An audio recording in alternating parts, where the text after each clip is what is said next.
Sponsored by New Orleans Distillers, creators of fine spirits and liqueurs. Through dedication to science, art, and passion, blends of tradition and flavor emerge. For you, always locally crafted. New Orleans Distillers, classically Southern. This week on Wall Street Wrap-Up, the Bureau of Labor Statistics released the job numbers and unemployment for September. Did we add jobs and reduce unemployment, or was it the other way around? The state of Louisiana is pulling almost $800 million of state pensions from BlackRock over their ESG resistance to oil. OPEC Plus countries cut 2 million barrels of oil a day off the world markets. Are gas prices going up? And what's in store for October and for the fourth quarter? Are we headed for a recession?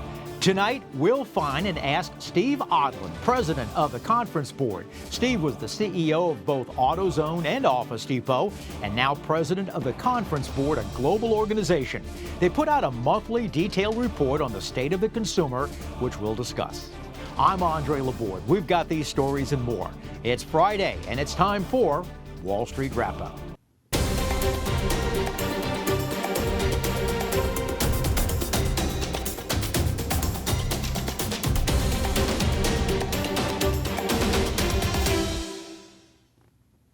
Hi, I'm Andre Laborde. Welcome to Wall Street Wrap-Up on this Friday, October the 7th, 2022. I hope your week went well. We've got a great show this evening, so let's get to it. The state of Louisiana is pulling almost $800 million in state pension funds from the investment firm BlackRock over their push to use ESG strategies, saying their investments would cripple Louisiana's critical energy sector.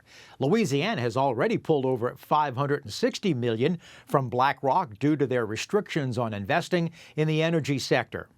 Today, the Bureau of Labor Statistics released the job and unemployment numbers for September. Non-farm payrolls added an additional 263,000 jobs last month, and the unemployment rate was lowered to 3.5%, which was actually lower than the expected 3.7%. Now, because of the lower rate, markets dropped today, knowing that with a tighter job market, the Federal Reserve will now probably continue to keep raising interest rates to cool down the economy and slow the rate of growth, bringing the unemployment rate even up. And though the total unemployment rate was at 3.5%, breaking it down, blacks were the highest unemployed at almost 8%, followed by whites at just over 4%. Hispanics were almost at 4%, and the lowest unemployed last month were Asians of just under 3%.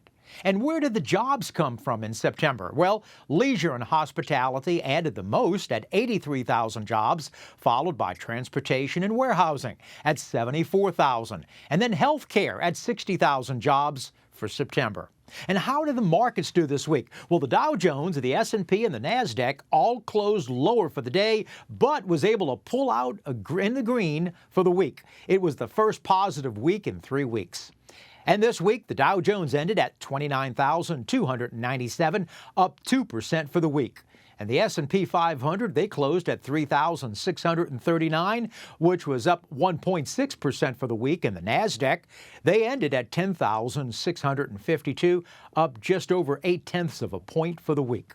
Morgan Stanley today released their predictions for the price of both WTI and Brent oil now into their fourth quarter of this year and into the first half of next year, 2023. Brent oil will be crossing the $100 per barrel price at the beginning of next year, 2023, and WTI should also be reaching that $100 per barrel by the second quarter of next year.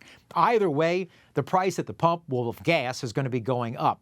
Now on average at around the country at $3.89 per gallon and expected to go even higher. We've got lots of oil here in the United States if only we were allowed to drill and not have to buy it from foreign countries. Well, let's get to our guest tonight. Steve Odland is the former CEO of AutoZone and Office Depot, and now he's president of the Global Conference Board. Hi, Steve. Welcome to Wall Street Wrap-Up.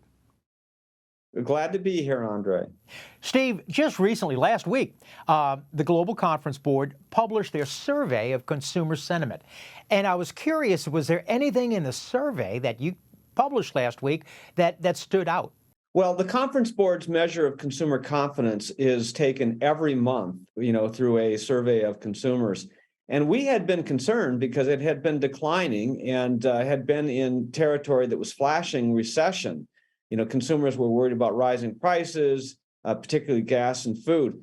But now in the last 2 months, consumer confidence actually has bounced back. And this is because of the heavy weighting on how consumers are feeling about their own situation and their jobs. And as we all know, the job market has been very robust, and consumers are feeling very confident about that.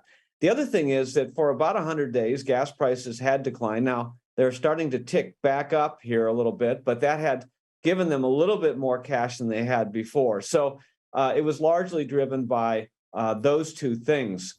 Obviously, with interest rates rising, Andre, people are concerned about purchase of cars and homes, especially where you see mortgage rates and borrowing rates continue. Well, so I think that the headline here is that they're feeling cautiously optimistic, but they are worried about inflation. It's showing that the housing market is certainly slowing. Do you see also with the economy wanting to slow, and that's what the Federal Reserve is trying to do with interest rates, is to slow the economy. Is consumers continuously, you think, will stay optimistic?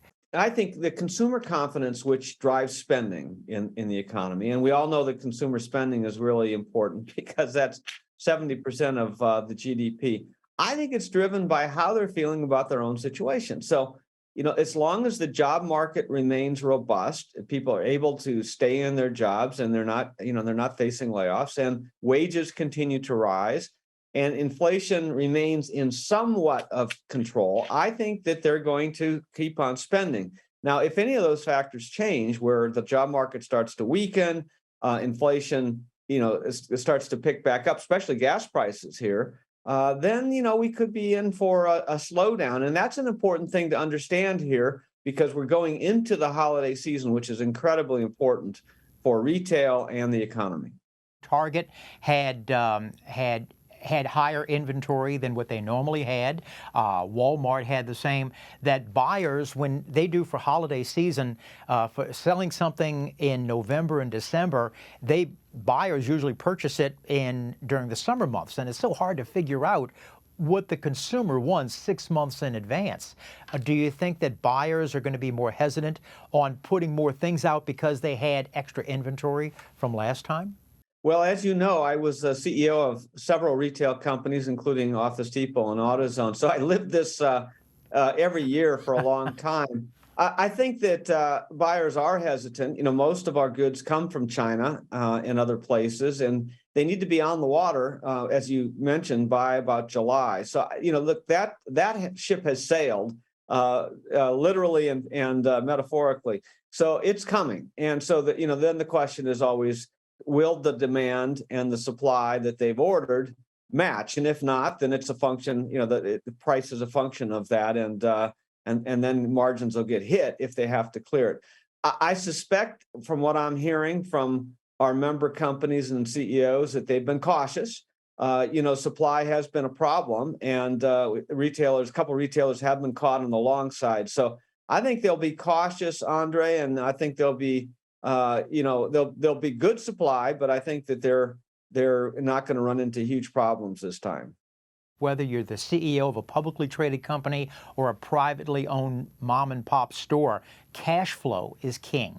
And you might have sales and accounts receivable, but if you don't have that cash ready to pay your inventory, your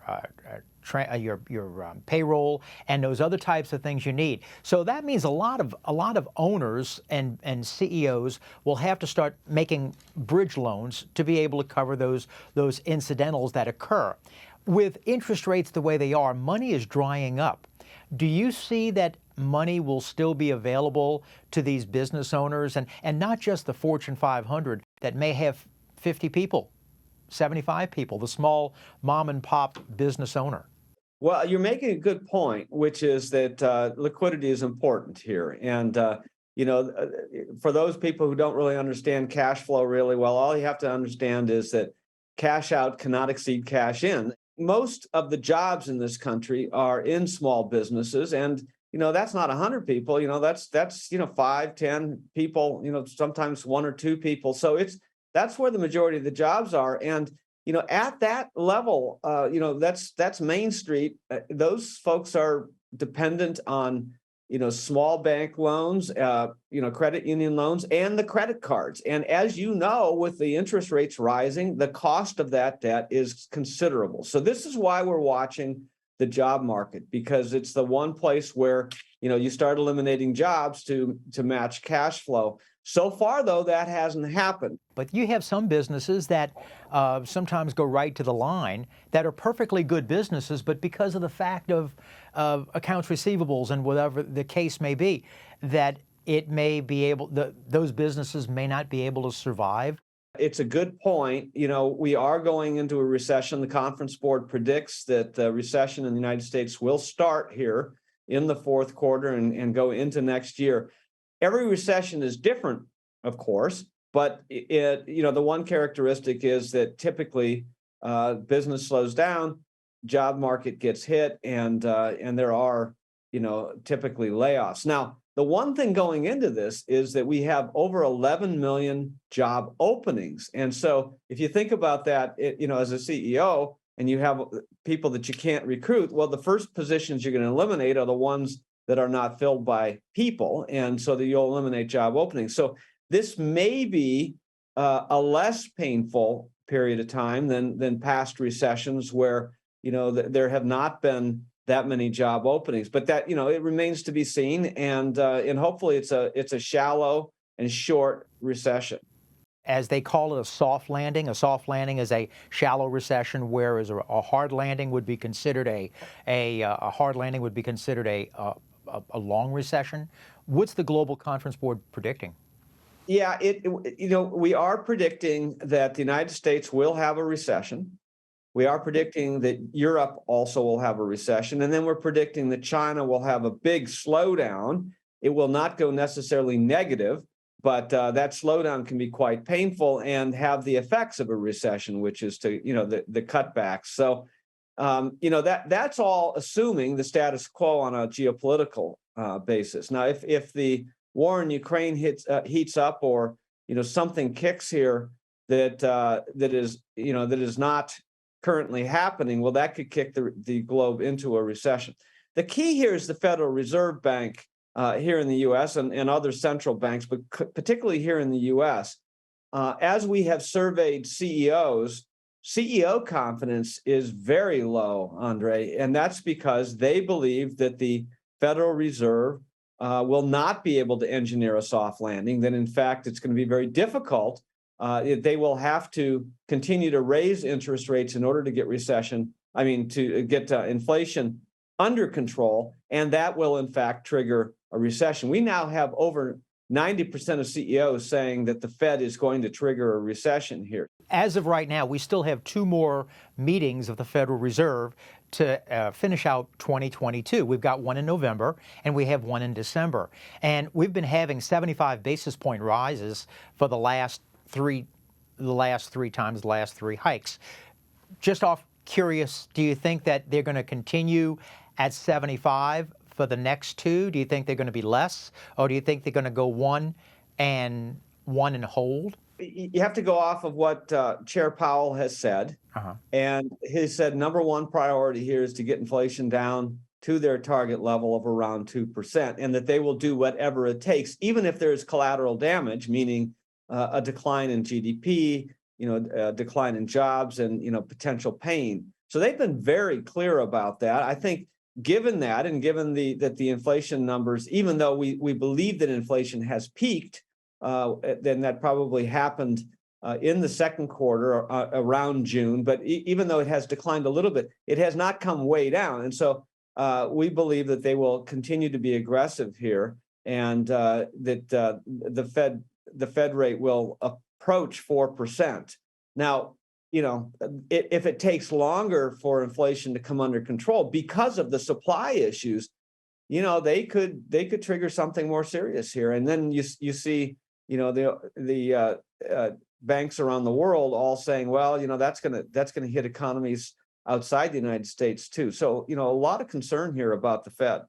But throw in another area, because in addition, I mean, inflation is too much money chasing too few goods. Well, you've got Congress, you've got the government spending literally trillions of dollars in government programs, and some of which, and especially with the Inflation Reduction Act, that has not even been put into the system yet. I mean, they still haven't hired the 87,000 new IRS agents, and that's just one portion of that. So if you, in addition to the Federal Reserve, do you think that with money that has still not been yet spent on all these trillions of dollars from the federal government going into that recession that you were just talking about, of whether they be a soft landing or a hard landing? Well, typically, when the federal government spends and prints money and spends a lot, you get more inflation, and so that's part of the issue here. But you typically get a weaker dollar on top of that, and that is not happening this time, because the dollar has remained strong, almost too strong, and it's triggering issues around the world with that. But we just crossed a record high level of government debt at $31 trillion. I mean, at some point, we're over 100% debt to GDP. The post-war average is closer to 40%. I mean, at some point, something's going to give here, and it isn't going to be pretty. We simply have to rein in spending, and we do believe that money supply is creating a fair level of inflation. But part of that also was created by the supply shortages that came out of COVID and the disruptions in the supply chain. So you have a lot of factors in play here that are just so different than any other recession that it's impossible to predict accurately. But I think this is what's making inflation so stubborn at this point and less reactive to the Fed increases in the discount rate. Well, and I'll throw in another hand grenade called energy. This week, OPEC Plus, because we're adding Russia, OPEC Plus is Russia, they're now wanting to cut 2 million barrels a day from the global oil supply. Now, they're saying 2 million, but they're saying actually it might only be like 900,000, because some are not meeting their quota. Some OPEC countries are not meeting their quota anyway. But Steve, whether we're talking about 900,000 or 2 million, that's still a lot of oil off the global market. Of what we're talking about right now, of trying to keep ourselves out of we're going into a recession, but trying to keep ourselves out of a hard landing and hopefully making it more softer. What do you think this thrown into the equation will do to our economy? I think part of the reason for the consumer confidence increase in the past month, as I said earlier, is because gas prices have receded. But those gas prices receding have affected the profits off of the gas production in those in that OPEC Plus region. So as a result of that, they're trying to keep prices high because they want to make profit off of it, and so they're trying to constrain supply. Look, the key here is, we all want a carbon-free society, but you can't just shut off, the fossil fuel market. You do need a transition plan that allows our economy to function and households to function, over the period of time. So there needs to be a transition here. We have an imbalance in supply and demand at the moment, and OPEC is throwing another wrench into that. Well, I know the United States, we've been blessed with. I mean, Louisiana has a lot of oil that has not been tapped. Texas, Oklahoma, Pennsylvania, so many different oil states that we went from energy independent to energy dependent. Do you think that this may force the hand of opening up more oil leases and more oil drilling? Or do you think that they're just going to say, no, we'll just keep taking oil out of the SPR, the Strategic Petroleum Reserve? Sooner or later, that's going to run dry. Well, the Strategic Petroleum Reserve in total is only about a month's supply, and I think they've run it half down. So that's not going to do anything here. You're absolutely right. I mean, there needs to be supply, but I think there's a deliberate policy choice here being made that they want to hasten the transition to a carbon-free society, and they're pushing, of course, as you know, California and New York already have said that they're going to disallow internal combustion engine cars, and they're going to push it to electric cars. The problem with that is that the grid is not sufficient. The energy production quantity is not sufficient, with renewables in order to take on all those electric cars. Not to mention the rare earth minerals that are required to produce the batteries and so forth that we, have in this country, but we don't want to mine. So we need a transition plan and to deal with that in order to get to where we want to go. If you're just joining us, we're so happy from the Global Conference Board. We're happy to talk Steve Odland. We'll take a break and we'll be right back.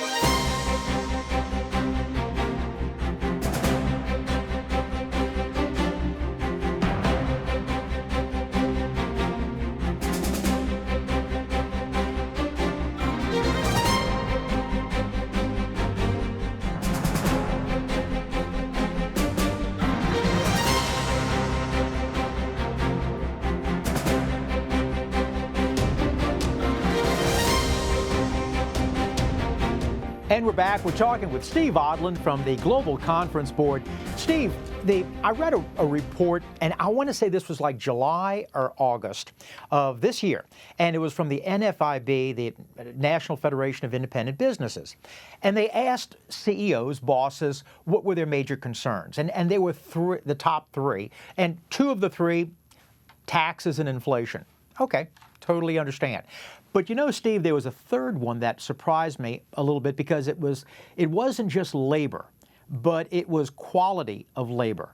And you've worn the CEO hat at different companies, and for whether you're a manager or a boss, we all know that no two employees are alike. What surprised me was the quality of labor. And as you and I were talking about a little bit earlier, with employment being needed in companies around the United States, do you think employers are being more selective when trying to hire? And there's an old saying in business: fire fast but hire slow. So you want to make sure that you want to keep that person. It may take them a little bit longer to get there, but once you train them, you don't want them to bolt to someplace else. Clearly there's a supply imbalance in the labor market. We have you've never seen over 11 million job openings in the labor market before, even as the economy has slowed substantially, and even as it's clear that we're going into a recession. So this is a very unusual period of time. One of the key issues is that there's a skills imbalance, and the economy has changed over time to a knowledge-based economy, but you still have a lot of need for skills in various areas that they're just missing. Secondly, the labor is in the wrong place. So where there is supply, it's not where the demand is, and that's a critical issue. Third, you've got a lot of people, particularly in the office environment, who just don't want to go into the office, and you have some companies who are demanding that people return to the office and work on site. So the last 2 years have changed behaviors in that and in the demands of the workforce. So it's critical that CEOs respond to this and change their practices and meet the needs of these individuals, while at the same time trying to recruit and develop and train for the skill sets they need in order to grow their businesses. Employers want to see their employees in the office. Employees, as you just mentioned, during the pandemic, they kind of liked working from home and doing meetings via Zoom or other type, as we're doing right now. Do you think this is going to be the new normal now, where the Monday through Friday, 8 to 5 or 9 to 5 is now going to be a thing of the past? Well, I think in the office environment, that's probably the case. Now, you simply can't do that in a manufacturing environment or some of the service areas. You can't do it in construction. So there are a lot of parts of the economy where it's just impossible. Healthcare is another example of that. But in the office environment, I believe that we're probably going to have a hybrid environment for some time. Over half of the companies today say they do have a hybrid work schedule. You've got a lot of people saying that they won't take a job unless it offers that flexibility. And this is especially important because during the pandemic, women were disproportionately hit with the needs of childcare and elder care.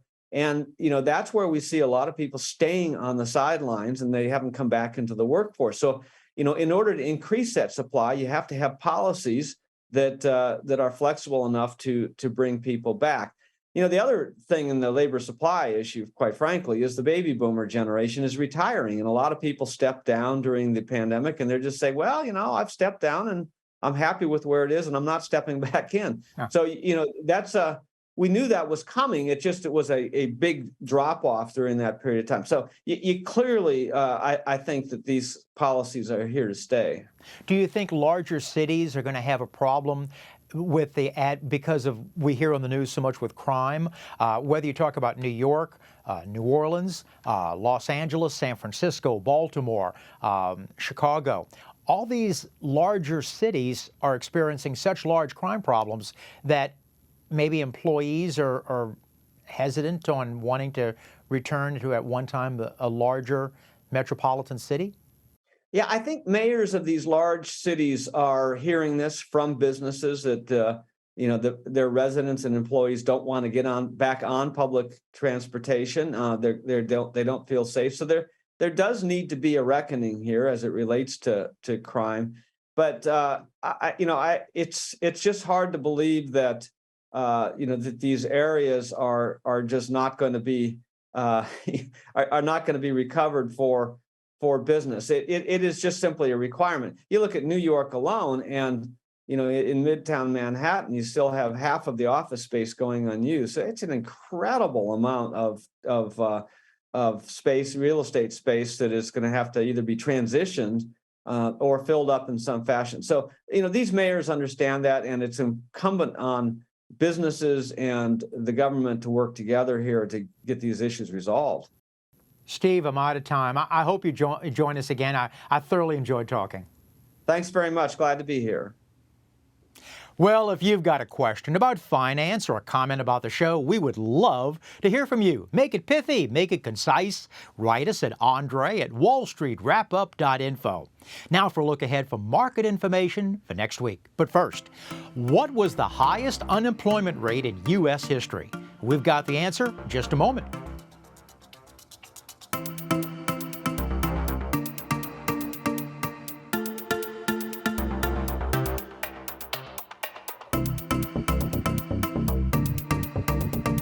Well, what was the highest unemployment rate in U.S. history?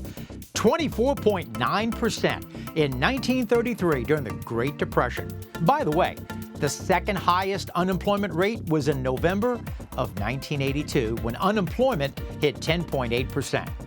Well, how will the remainder of the year look for the stock market? Next week on our show, we're going to have Katie Stockton. She's founder and managing partner of Fairlead Strategies. Katie's been right on how the S&P 500 would do, and she's got some new predictions on how the S&P is going to be heading towards the end of the year and into next year. That's next week. Fairlead Strategies founder Katie Stockton. And as a reminder, we repeat the show on Sunday mornings, but best way, set your DVR so you'll never miss an episode. That's our show for this Friday, October the 7th, 2022. I hope you enjoyed it. My thanks so much to Steve Odland for joining us this evening. But as always, it's you we appreciate for allowing us into your homes tonight. Remember, you can always follow us on all the social media, on Facebook and YouTube, Twitter, and WYES.org. So have a great weekend and a productive week as well. I'll see you next week. Remember, if it's Friday, it's Wall Street Wrap-Up. I'm Andre Laborde. Remember, money never sleeps. Good night.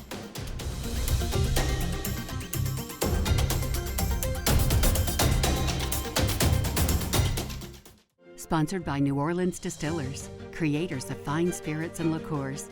Through dedication to science, art, and passion, blends of tradition and flavor emerge. For you, always locally crafted. New Orleans Distillers, classically Southern.